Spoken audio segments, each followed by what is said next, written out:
Yeah, going live on Facebook. Okay, cool. All right.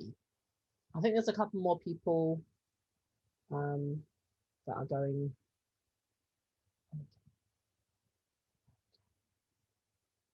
All right, there's people still joining us. We'll give it a couple of minutes and then we'll give it a minute or so and then we'll make a start.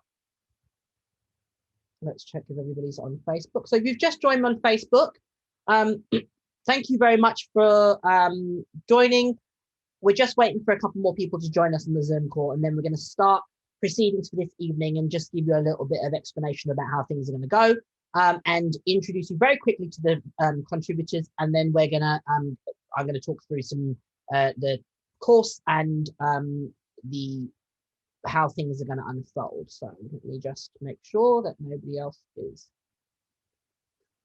cool, and then we're going to start proceedings for this evening. Okay, cool. All right, we've got people joining. Excellent. All right, so let's get comfortable. All right. All right, let's just hit record. All right.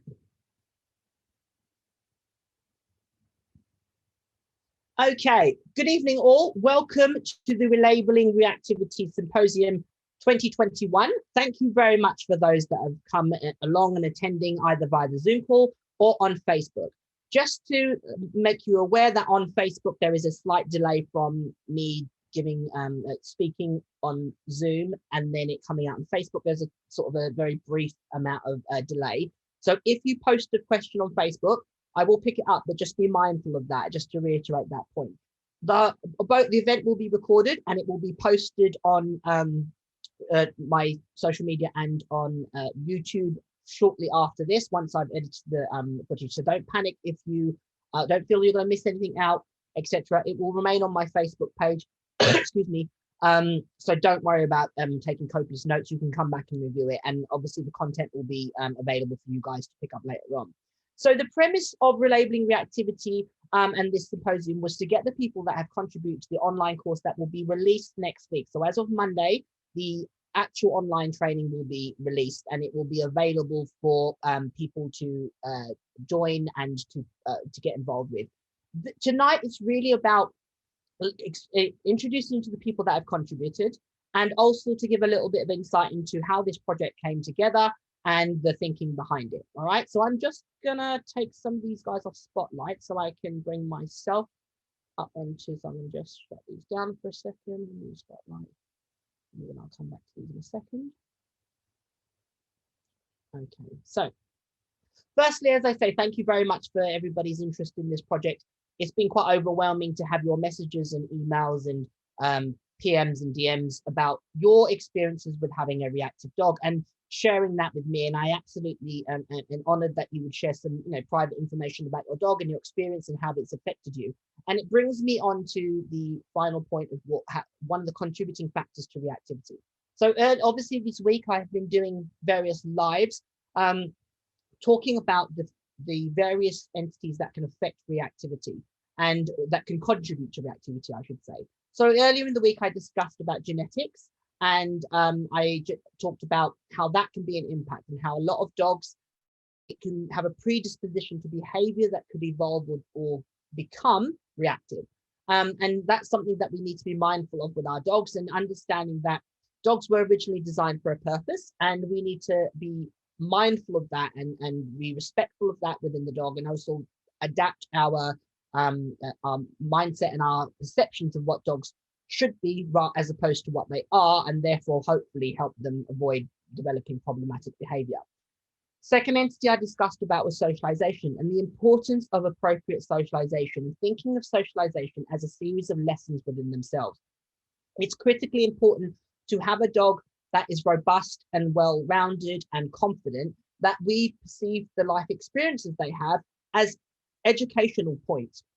So when I have a puppy, I'm very mindful of the exposure they have, whether that's a puppy, whether it's an older dog, whether it's a rescue dog, whether it's a rehome dog, or a dog that I've bred myself, or a dog that I've got from a breeder. It really doesn't matter.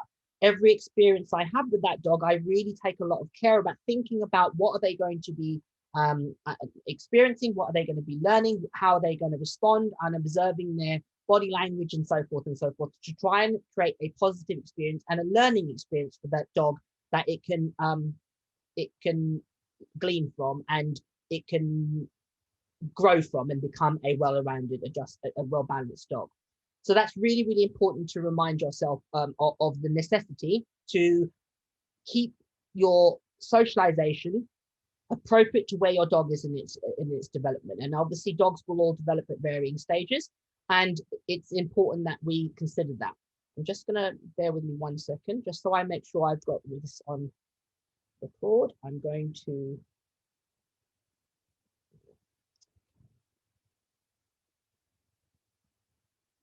okay.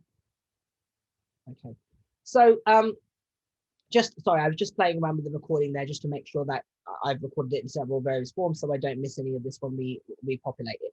So genetics and socialization are two entities that can affect a dog developing issues that are deemed as reactive. The reason that I keep referring to reactivity in that manner is I'm urging everybody to rethink the concept of reactivity as not this label that should be placed on your dog as a sense of shame and a shroud of shame, but as something that we can break down and we can redefine how we perceive our own dogs. One of the things that definitely is consistent when I've worked with people that have dogs that have been labeled as reactive is the conflict between how they feel about the dog and how society feels about the dog, and how almost that they take on what other people's perceptions about their dog, and they desperately want to show the world that their dog is a model citizen, it's confident, it's a great dog, it's happy, it's intelligent, even though initially that might be in the home environment or in certain situations. They want the dog to grow and move forward and to show that to the wider world. And there's, I'm going to introduce you to one of my students, Patricia, who really, really talks about that in greater detail. So socialization and genetics are two contributing factors that could result in behavior that is qualified or deemed as reactive. The third entity that I discussed was understanding. So when we're talking about understanding, that's really where it falls on our shoulders to ensure that we are educating our dog to behave and act in a way that's appropriate in various situations, and not focusing on stopping our dogs doing something as opposed to focusing on what we do want them to do. So what do we want our dog to do when it sees the fast moving thing in front of it? What do we want our dog to do when it sees another dog? And it comes back to the socialization entity.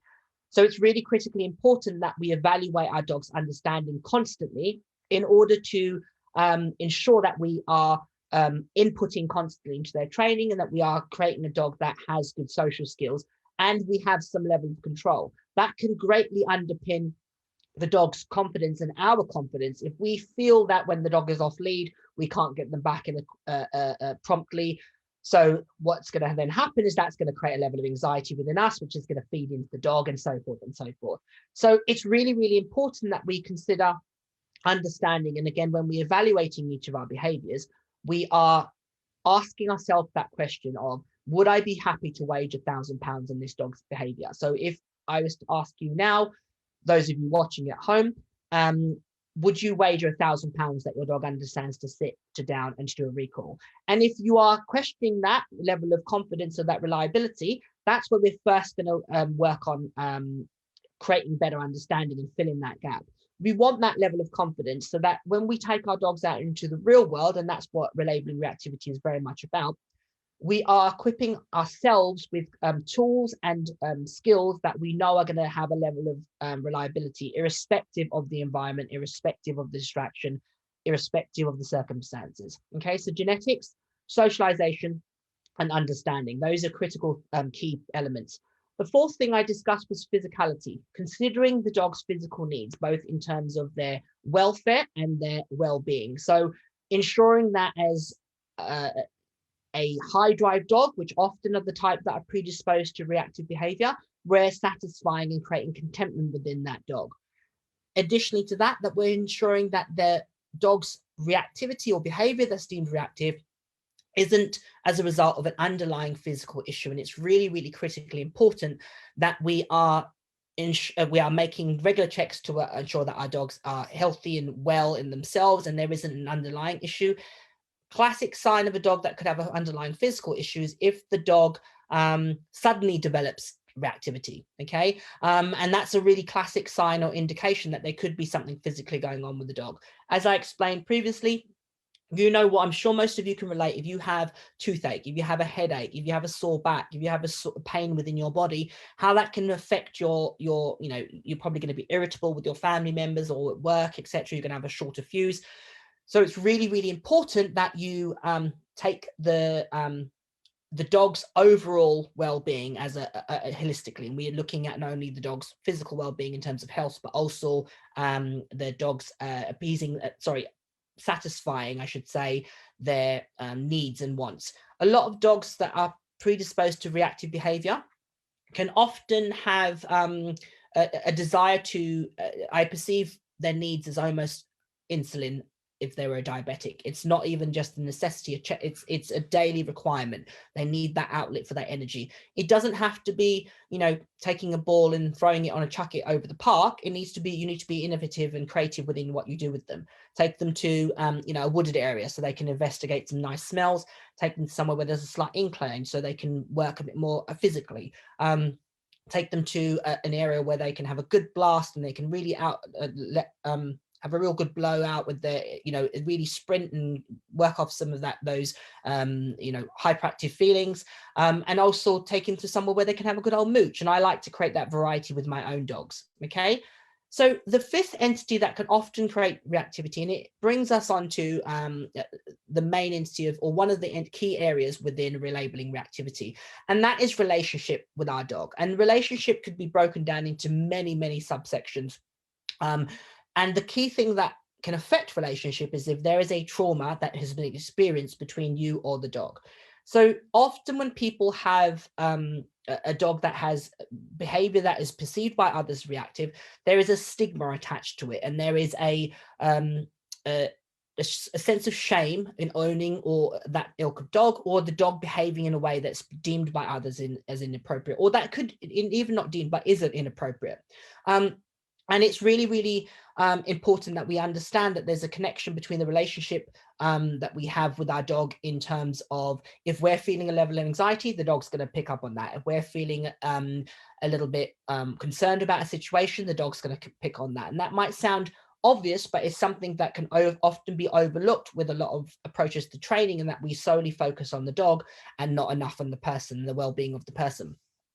The other issue that can often be created is when the dog experiences something, like, for example, your dog behaves inappropriately towards another dog, and the owner, you know, responds in a way that most of us do, in a protective manner.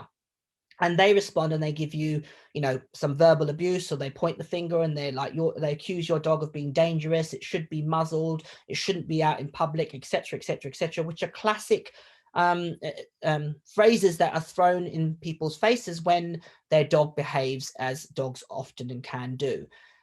That can create a level of trauma with the person, and it's a classic cycle that can occur, and that person, if they are not of a if they're not of a disposition where they can just dust it off and move on, they can certainly be affected by that experience, and that can in itself create a level of trauma within that person, and so almost PTSD.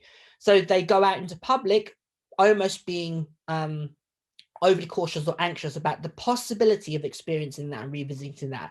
The other variation is if they see their dog behaving in a way, for example, in an aggressive manner, or in that red zone is, you know, commonly the phrase used, where the dog is, you know, they can't connect with the dog, they can't reach the dog. That can also create that level of trauma within them, and that can affect the relationship that you have with the dog, and therefore subsequently contribute to the dog's reactive behavior.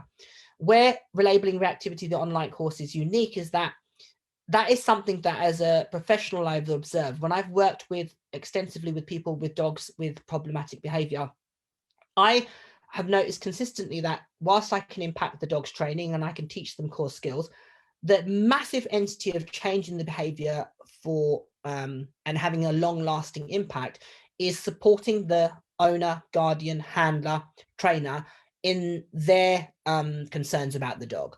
So that would be giving them the skills to navigate through situations and to deal with the trauma, etc., that can be impacting their dog's confidence, and also allowing them or giving them the skills to be able to move through that and hopefully regain their confidence so that they can affect the dog's overall well-being. So one of the things that I considered and I reached out for was people that could help handlers and guardians and trainers with that entity of it. Whilst I'm a dog trainer, and formerly, obviously, I was in a profession which worked quite intensively in with people that had experienced trauma, I wanted to ask people that had that was their vocation and that was their role, and they had also done it in a very specific capacity. So one of the unique things about this course is that I've asked contributors that have a background in self-care, well-being, and also mental health to contribute to this course. And I'm just gonna give you that as a lead-in, but we're gonna meet them later on. And the other aspect that's unique to Relabelling Reactivity is looking at the dog's behavior holistically.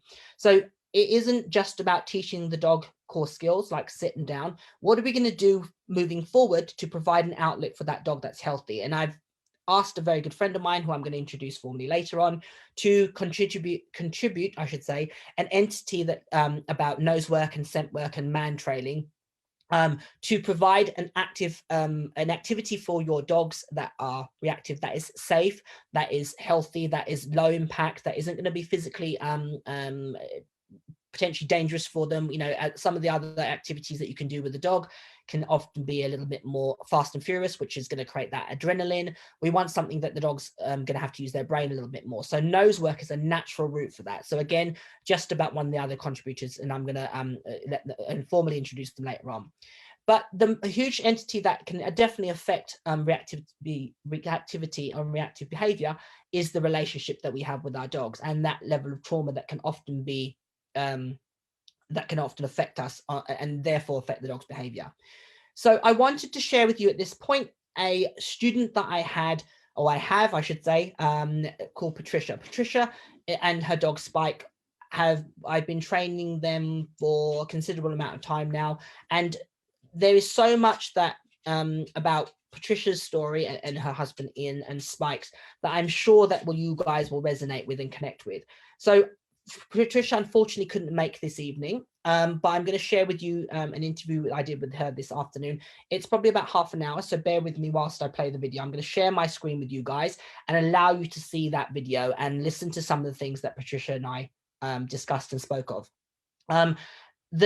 Just to explain, so I've did a Zoom call with Patricia this afternoon. We're all very well versed on Zoom. It's become like an added member of our family, but you will hear my voice speaking over, but you won't see my my face in the frame. So it will be Patricia, Spike, and Ian talking, and me just interact. You'll hear my voice over.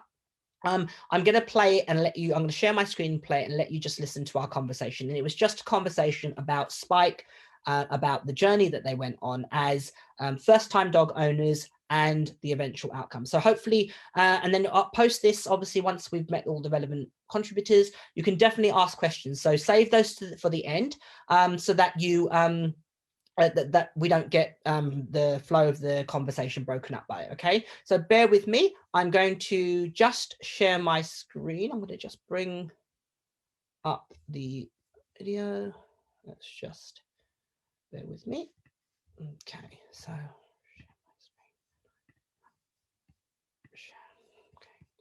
so hopefully, Dylan, can you see the video? Just give me a thumbs up. Cool. All right, excellent. I'm going to play, and hopefully.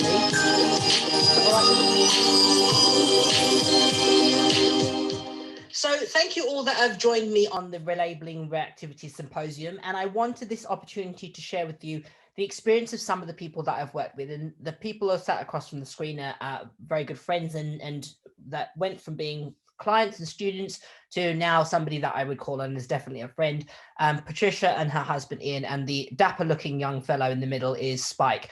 I wanted to share with you and have this conversation with Patricia and Ian, and I'm sure Spike will have a lot to say for himself, because they're somebody that originally found me as a result of having a dog that was labeled as reactive. And I know that's something that a lot of you that are watching this will resonate with and connect with. And I wanted you to hear firsthand from Patricia and her story of how it started with Spike, and how the journey that they went on and what it ended up being and moving forward. So first and foremost, thank you both for your time. I know that you're incredibly busy. Patricia has a very busy job and she's forever in doing something. So I appreciate that this is a rare opportunity to pin you down and to have this chance to talk to you. So first and foremost, how are you guys keeping? Are you well? Yeah, very well. Yeah. Busy in what you're doing, so that's super. So let's just jump straight into it and hit the ground running. So just tell us a little bit about obviously Spike is now, is he 10? 11 years old. 11, bless his 11 years young, Patricia. 11 years young. Yeah. And tell us a little bit about, because Spike was actually the first dog you ever owned in your life, wasn't it? Yeah, so Spike's our first dog and we got him at 9 weeks old. And what made you the process? Why did it take you so long to get a dog? Was it work commitments? How did that all come about? Yeah, it was work and traveling, just the chaos of modern life. Running a company. Yeah. And then you just, when you felt it was right to get a dog and you chose a miniature Schnauzer, was there any particular reason why you went into that breed? Was it lifestyle again, things like that? Yeah, lifestyle. I needed a dog that I could take with me on the tube or the train or and that would fit in the car. Yeah. Which is all, when people look for a dog, I think those are valid things to consider, and they get a dog that's going to suit the lifestyle, and not always understanding fully what they could be signing up for because of the breed characteristics. I think sometimes that takes, the experiences of owning one to really, really live in that and to experience full on. So what was your experience when you first got Spike? How did that pan out originally? Can you remember back then? Yeah, well, we thought we were going to get this little dog that would be, just hang out with us, be well behaved, fit into our life. Mm-hmm. And that didn't happen. Weeks old, his antisocial behaviour started early. Mm-hmm. He was mainly disruptive and reactive. He was scared of everything, the toaster. He was scared of us. Oh, really? Wow. Like a personal space of about 100 feet. Really? Go to the park and a dog 100 feet away would bark hysterically. Yeah. Wow. He just felt threatened by pretty much everything, and that emerged. And no matter what we tried to do in terms of reassurance or kind of listening to him and trying to work things out, it didn't progress. It wasn't as he was going through, it was locked in. So how did that at the time? So was that as somewhat of a culture shock then? Was that, I assume that wasn't what you were anticipating when you got a dog? No. And the first time we went to the vet said, this isn't normal with a puppy. He's very shy and reserved, and normally puppies bound into the surgery the first time. Mm-hmm. So you were a first time dog owner, never owning a dog before. That must have been it must have been somewhat a shell shock to you, but how did it affect the dynamics within the home? Was there discussion about, are we going to keep the dog or should we send him back? Or were you always committed from the long haul? There was never right, we're going to send him back, this is not for us, etc. Yeah, that wasn't an option from the beginning. Loved him and we want to keep him. And I have to say, he was very lovable. He's on or within the family, around the hearth, as it were. Mm-hmm. He was a lovely dog. He was affectionate and intelligent and smart. Yeah. Fun. But take him outside. Yeah. Or introduce any other element into it, and he became a different dog. Yeah. I think you've really brought up a couple of really pertinent points that a lot of people feel that have dogs that are deemed reactive. So the first one is that you make that commitment to getting the dog, and often what you sign up for isn't necessarily what you end up with. What you sign up for isn't what you envisage. That could be down to your people's preconceived notions of what a dog should be, and actually the reality of owning a dog. And also then the other thing that you mentioned was the splitting personalities. It's like you owning two dogs. The dog in your home is this fantastic family pet. The dog in the big wide world is a totally different character, and it's being overwhelmed by the whole contrast between the two totally opposing characters. It's like you can't relate to this dog that you take out the front door. And I think that's something that's very common with people that have reactive dogs, that maybe don't have the experience to foresee those things happening, and how overwhelming that can be. Was that anything that you experienced? You know, how, as first-time dog owners, that must have been a lot for you to fathom. Yeah, because we were reticent to take Spike out for a walk. Really?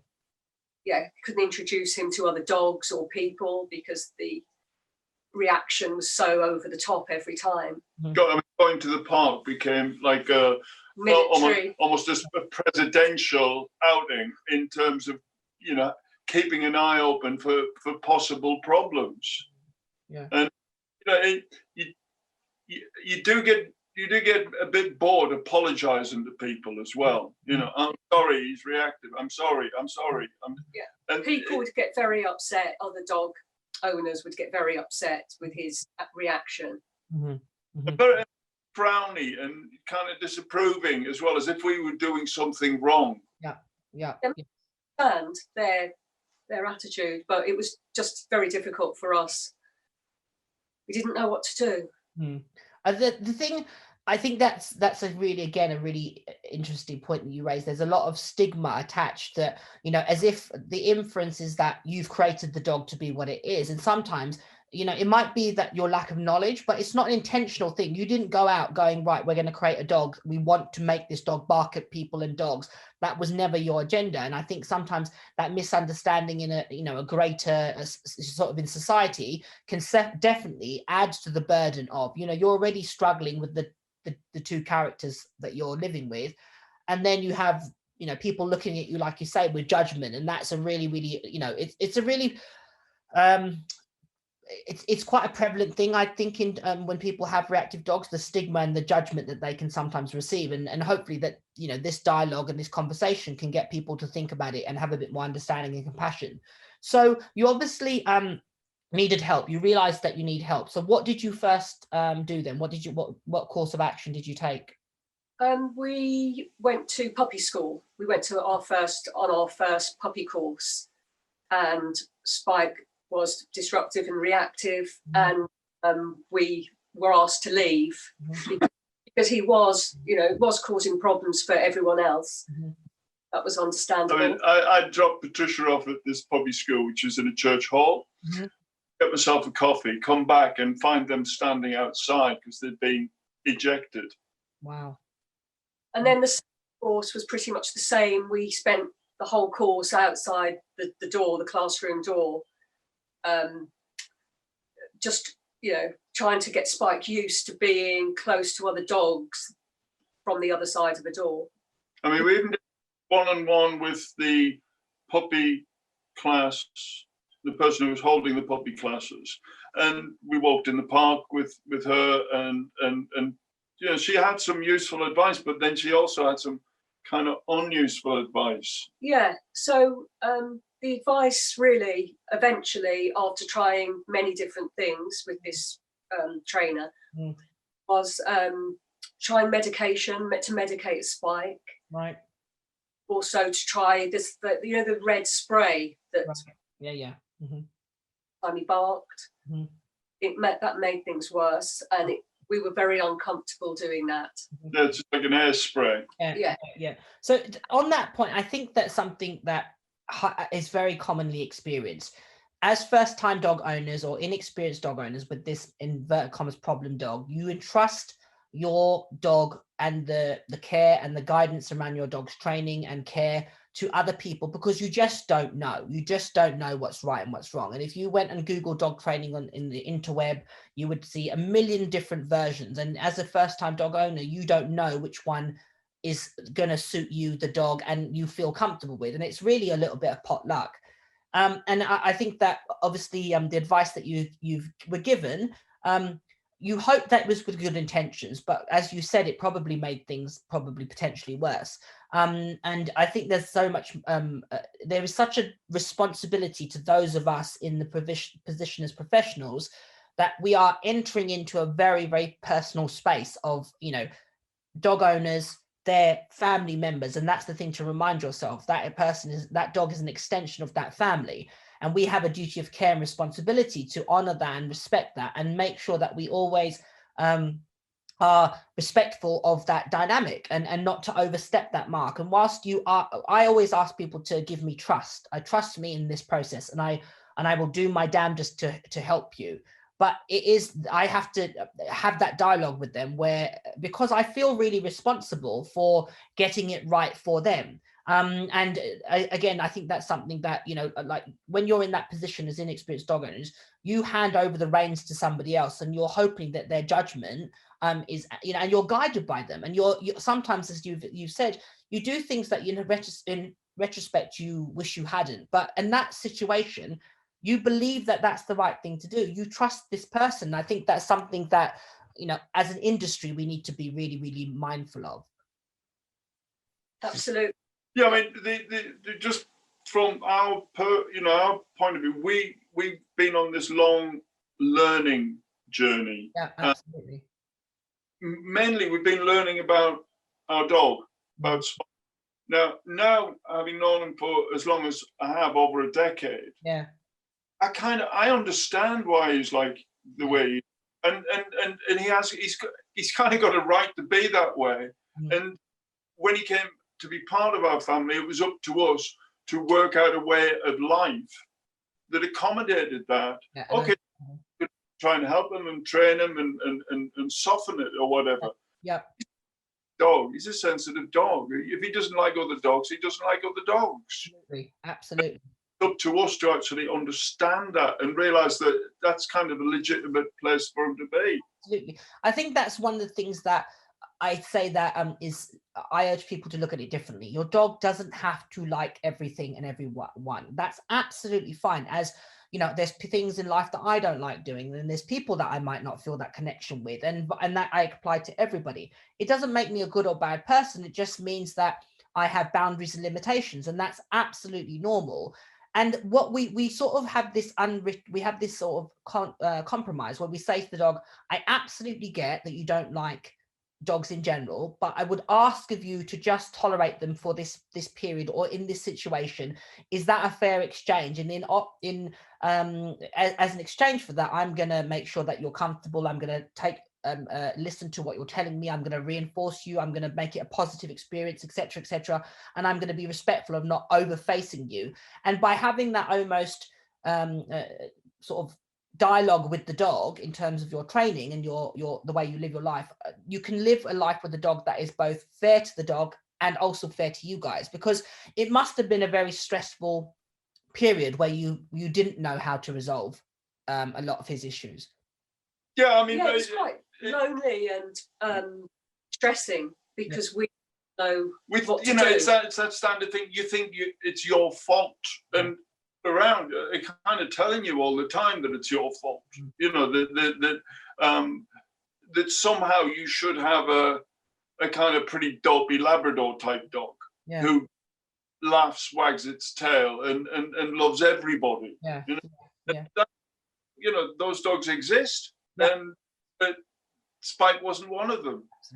Absolutely. So how did you actually come to because I said to you when we had the pre-conversation, I don't actually know how you actually found me, because you obviously, you know, had negative experience with the training route. What made you go, okay, we need to find somebody that possibly could help us, and how did that come about?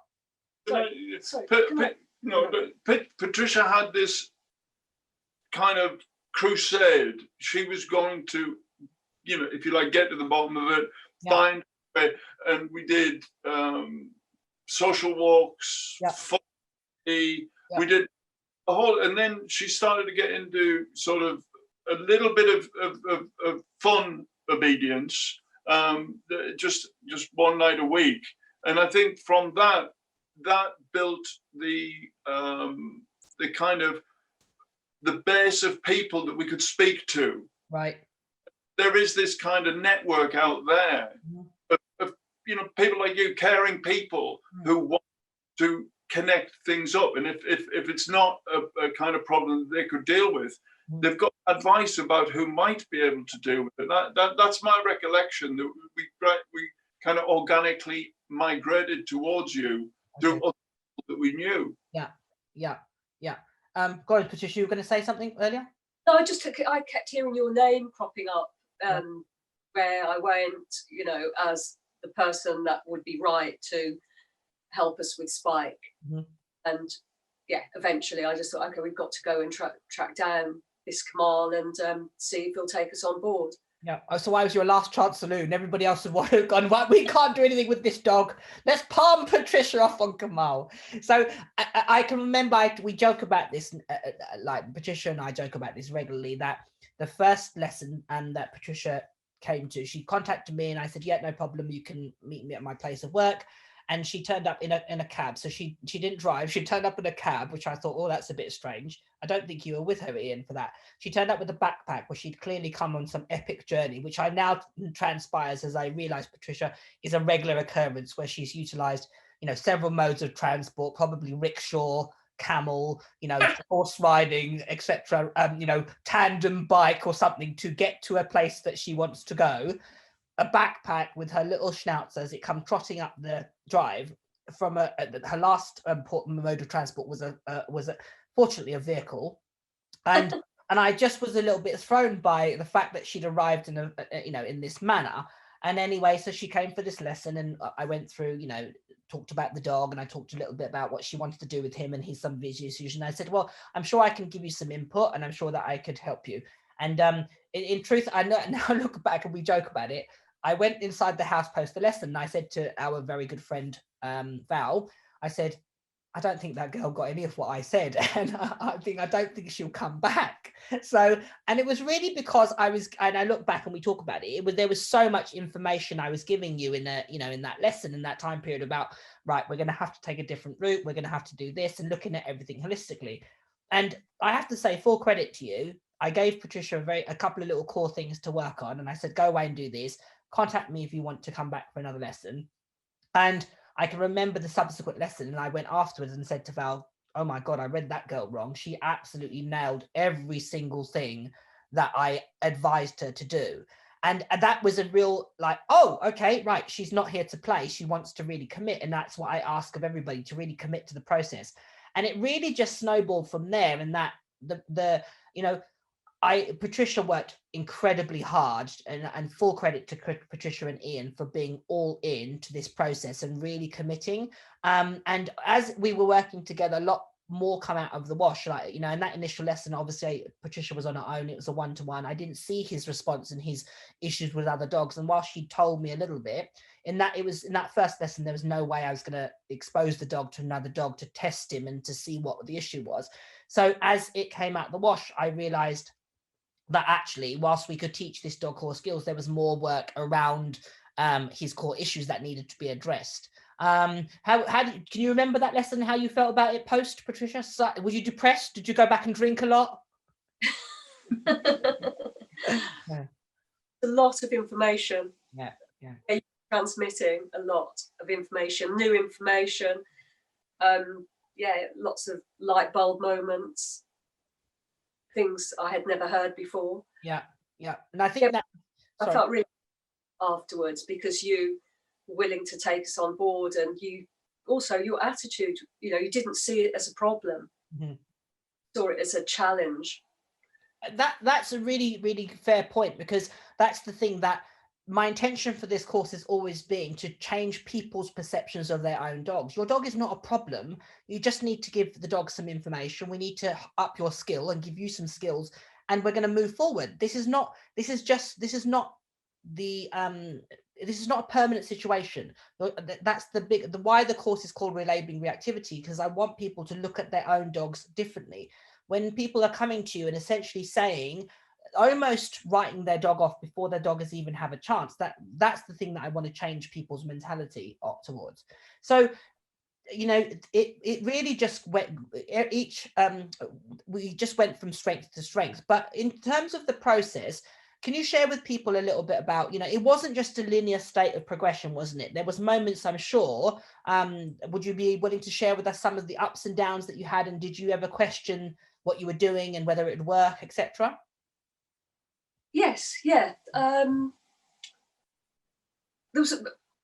It was all new and fresh stuff to us. It was a lot of new information that we needed to absorb, and I just couldn't see a way out of it because we had tried so many different things that hadn't worked. So I mean, there's so many ups and downs. It was just your faith and belief in us kept us going, I think. I mean, the advantage that we've had is that, Patricia's incredibly tenacious. Yeah, definitely. And, we really deeply love Spike. And the reason that being that he is very, very lovable. Yeah. And he gives it back. Yeah. So there's always been a reason to keep moving forward. Well, effectively, we got to a stage where, we managed the situation. We do a lot of walking at night when everybody else was, back in at home. We go to the park at times when we knew it would be quiet, and we go to particular areas of the park that we knew would be quiet. And so we built into our life with Spike all these, if you like, strategies. Protocols, yeah. But at the same time, Patricia was moving forward with yourself to find ways of improving on those strategies to make them needed with him into training rather than trying to alter the wider world. Absolutely. That's what my intention is.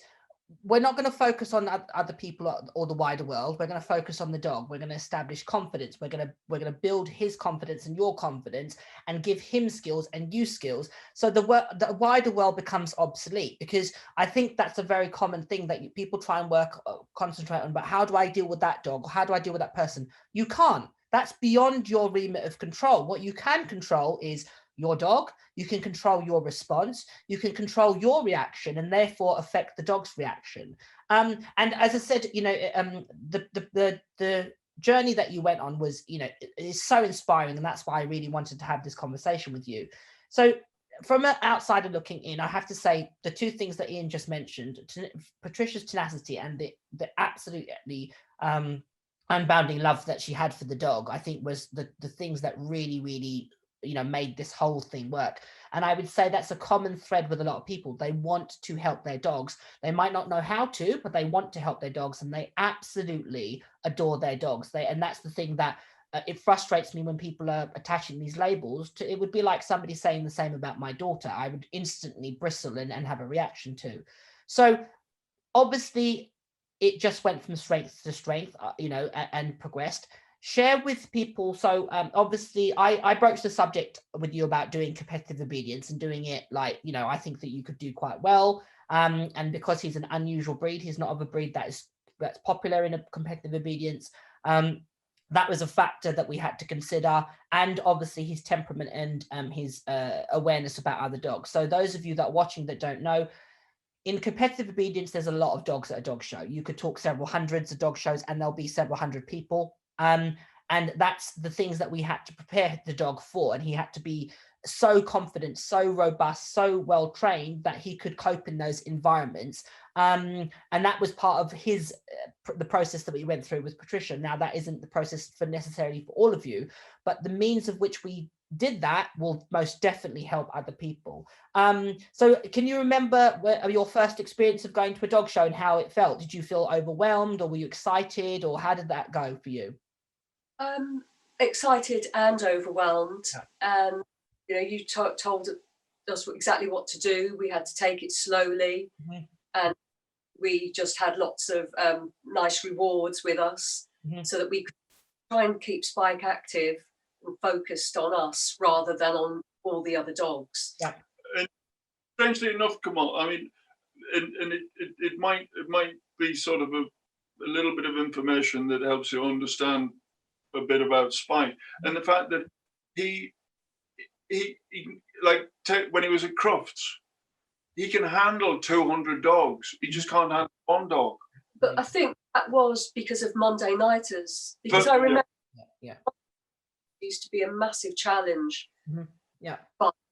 And Monday Nighters made him. It was fantastic to be in that environment Because of with the energy and the noise and the dogs.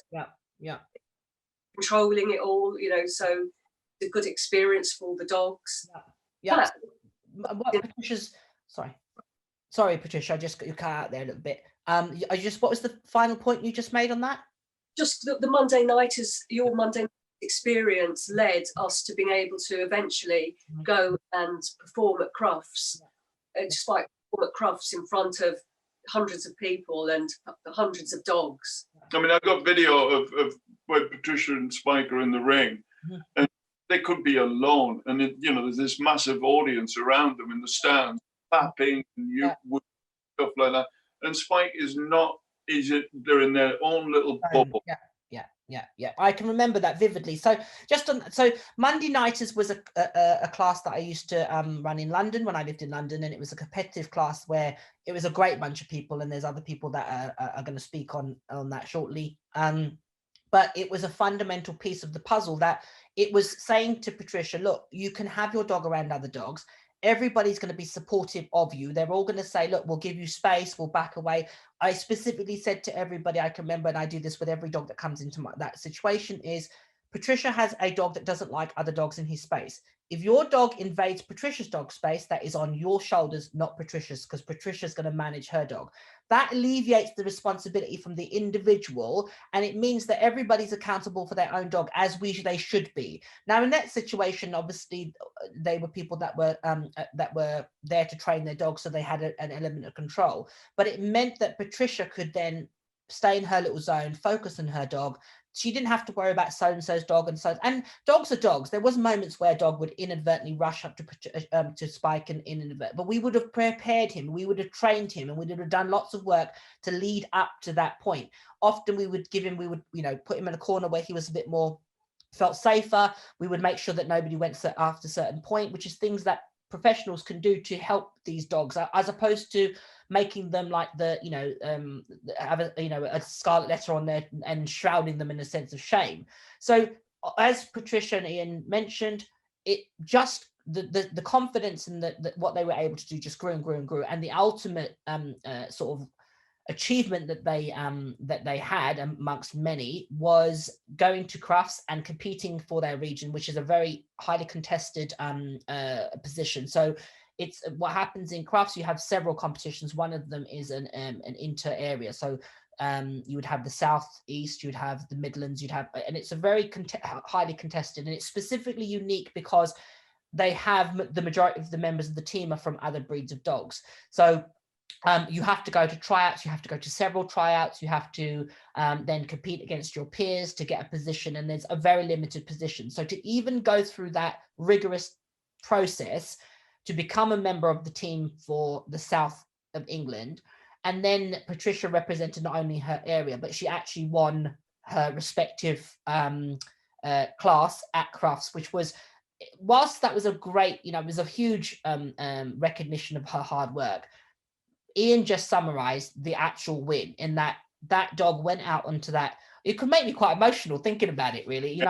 Like he went out on that thing, and I can remember watching him from the sidelines, and there was nobody else that existed in that dog's world bar Patricia, and there was nobody else there was nothing in Patricia's world bar Spark at that moment. And I can remember, oh God, I'm getting bloody, it's COVID, I'm going to blame it on COVID. But I can remember seeing it and thinking, that's what we've worked for all the years, for that singular moment where there was this perfect union of, and I thought, that's why I do what I do. That's my job, because it isn't about, it was brilliant that other people saw it and they recognized it, and you got the recognition in terms of the red rosette, but that was neither here nor there, because in that moment you had overcome so many obstacles to achieve that little singular moment. And moving forward from that, the relationship that you have with him now is just, I mean, like, he's changed. I mean, you can certainly interject.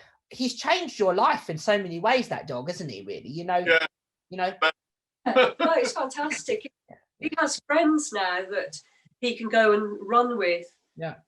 Yeah. Walking with Lou's dogs or Val's. Yeah. Yeah. And he's sorry, go on. He's happy, he's content. Yeah. Yeah. Take him anywhere on any form of transport. He can sit in a meeting with me. Yeah. Well, we've driven all over Europe with him, you know, and he handles hotels, he handles everything. He handles film shoots. Yeah. Anything. Yeah. And I think, you know, as we've peeled back the layers of what was ailing him, what was, you know, creating this kind of inner panic that was the core of his reactivity. It's funny because one of the first things that Patricia did at Crufts was the obedience the competition, which is where they, you know, it was the Kennel Club wanting to get other breeds into obedience, and she got into the Schnauzer team, and he didn't have a problem with Schnauzers, you know. No, but that was after months and years of Monday nighters. Yeah, no, exactly. That's what I'm saying. They started off, oh well, yeah, Schnauzers are okay. Maybe other dogs are not so bad as well, and it built up gradually from Monday to working with a whole team of dogs, and then just being in Crufts or at Because or at the Nationals with a, you know, an aircraft hangar full of dogs, all voicing, but they're all dogs whose owners are responsible, and they don't allow it. It's not like going to the park where you get somebody with a Jack Russell off lead that thinks the dog should have the right to run up to any other dog and jump into its face.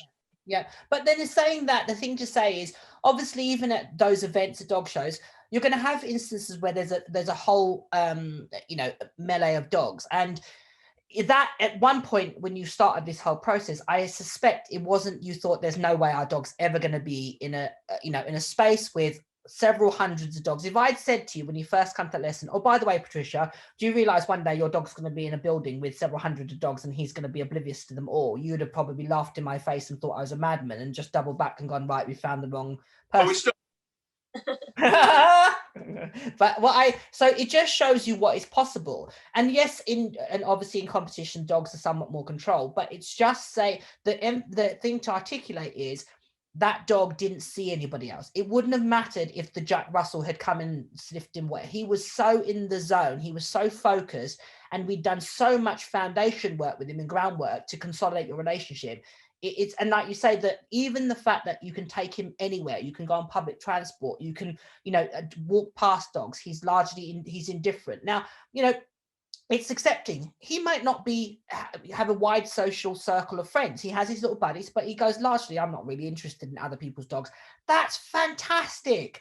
That's the win, isn't it, really? Where he goes, well, I'm not really, I'd rather not have anything to do with that dog over there, but that one's fine. That's the win, isn't it, really? You know, and the impact he's had and the dog that he's now is, and more importantly, the fact that you don't have that that pressure and that you know, it's so ironic that people would now look at him and think, oh God, I want a dog that behaves like Spike. You know, that's the irony, isn't it, really? Like he's the poster child now for a well-behaved dog.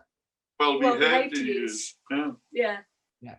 Now, listen, it's been fantastic talking to you. I really appreciate, this went on longer than what I thought it would be, but I really appreciate your time. Real, because you know, it is such an interesting story in a very real story. The fact that, you know, you go, it's like you go to the shops, you buy something, and you're going to live with that thing for 10 years or so. And you can't take it back to the shop. Yeah. I don't want to play this anymore. Yeah, you're all in. Listen, guys, sorry, go on. Like a relationship. Absolutely. You know, it's yeah, absolutely. Listen, guys, it's been fantastic. Thank you very much for your time. and allow me to be part of Spike's journey. I wish you nothing but the best. He's most definitely one of the most, he has a special place for me, certainly as a professional dog trainer. And, I've met you now. I, have you two as friends as a result of it. So it's definitely been a life-altering experience. I wish you nothing but the best. Thank you very much for your time, and I will speak to you soon. Lovely to speak with you. Take care, guys. So hopefully I'm coming back out on Zoom now, and we're going on Facebook. I wanted to share Patricia's story as I'm just reading some of the comments, and everybody has really picked up on how genuine and heartfelt her story and her the experience was. And I wanted to share that, as several of you mentioned, to give you people hope and inspiration of what is possible. And for those that have that saw Patricia or know of her, will bear witness to the fact of how amazing what they achieved was, and the relationship they have together. So I recognize this. Oh, excuse me. There is a question. I absolutely get there's going to be questions. So we're going to hang on for those till the end, because I want to keep the evening flowing. Let me just